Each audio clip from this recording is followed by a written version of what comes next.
Imagine Spider-Man in a rain-soaked alley, cigarette smoke curling around a fedora. The city is a machine of deals and dirt.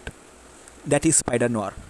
Today, I'll tell you who he is, how his powers actually work, and what the teaser trailers are hiding.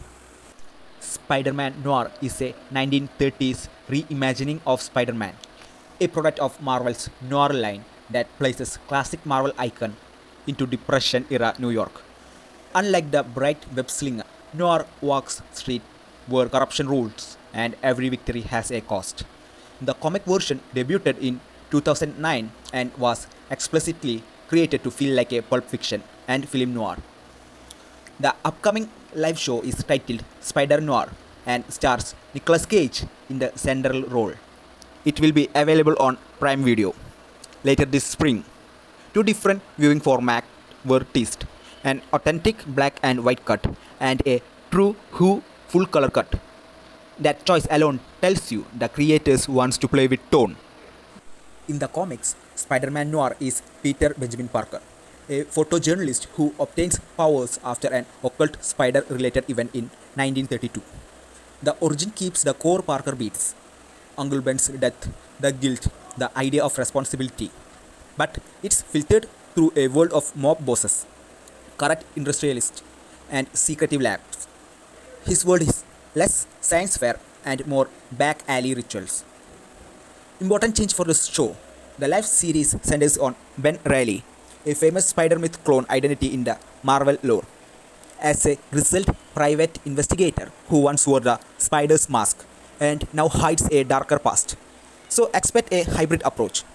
Elements from Noir comics blended with Ben Reilly's detective-style beats. Spider-Man Noir's powers map to the classic Spider abilities: enhanced strength, agility, reflexes, but with Noir twist.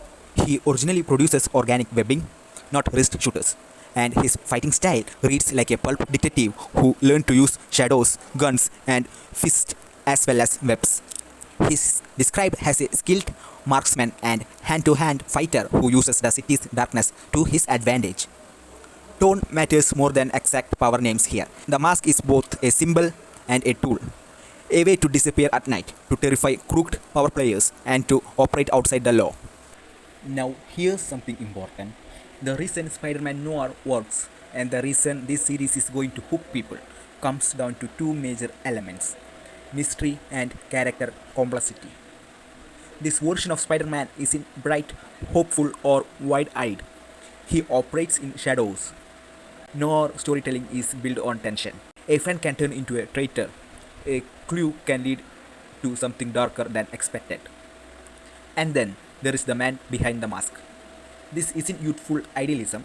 This is a world-weary Spider-Man, a morally grey figure, someone who has seen corruption up close and understands that justice isn't always clean.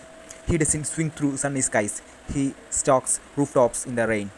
Cage doesn't just act, he commits. That means we are likely getting a Spider-Man who feels intense, layered, and maybe even unstable in the best possible way. Now let's break down the teasers, because they reveal more than you think. First, the authentic black and white teaser. The moment it starts, you notice the contrast: heavy shadows, bright highlights, rain slicing through streetlights, smoke drifting across the screen. The monochrome looks forces you to focus on texture, the grit of the city, the lines on a face. Black and white isn't just a style choice, it is a statement. It tells you this story is about moral ambiguity, about blurred lines between right and wrong. There are no bright superhero colors here, no glossy spectacle, just shadows and consequences. Listen to Cage's voice in that teaser. There is an old school, it's like a 1930s detective monologue. It feels inspired by classic noir cinema. That vocal tone alone places you in another era.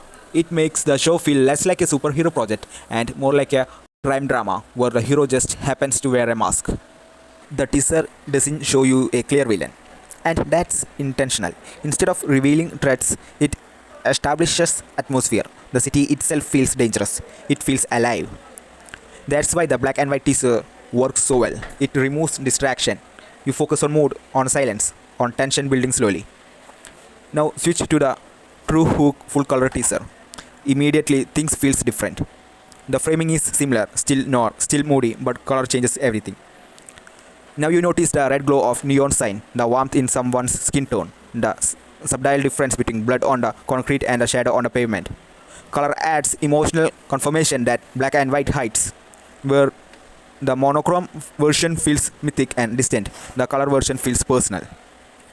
It's still dark, still gritty, but now you are not just watching a legend, you are watching a human being.